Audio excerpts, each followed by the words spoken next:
মাননীয় প্রধানমন্ত্রী, বিএনপির চেয়ারম্যান দেশনায়ক তারেক রহমান আগামী 16 তারিখ মৎস্য পক্ষ উপলক্ষে এই কিশোরগঞ্জে কটিয়াদীতে আসবেন। এই মৎস্য পক্ষটি সাধারণত কেন্দ্রীয়ভাবে বাংলাদেশ চীন মৈত্রী সম্মেলন কেন্দ্র যেটি রয়েছে আগারগাঁতে সেখানে অনুষ্ঠিত হয়। এটি একটি ন্যাশনাল প্রোগ্রাম। এই প্রোগ্রামটির ভেন্যু আমরা সব দিক বিবেচনা করে কটিয়াদীতে আমরা সিলেক্ট করেছি।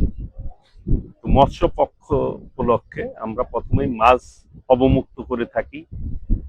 এখানে একটি নদী রয়েছে, নদীতে অবমুক্ত করবেন। স্যান্ডেলিনা সো, রূপচর্চায় আভিজাত্য।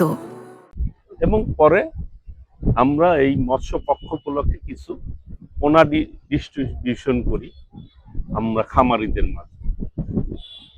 সেটিও মাননীয় প্রধানমন্ত্রী এই মাঠে করবেন।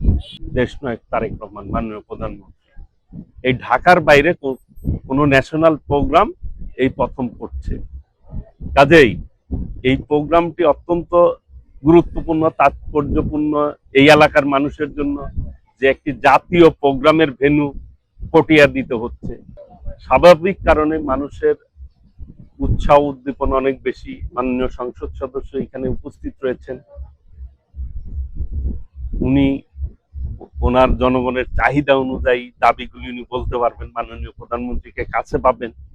এই যে ওনার আশা উপলক্ষে নেতাকর্মীদের মধ্যে একটা উৎসাহ উদ্দীপনা, ঈদের আমেজ বিরাজ করছে সবার মধ্যে। সেটা অবশ্যই কখন আসবে, কি ঘোষণা করবে, কি দাবি দাওয়া করবে, এই ব্যাপারে তো তাদের একটি আগ্রহ উচ্ছ্বাস রয়েছে।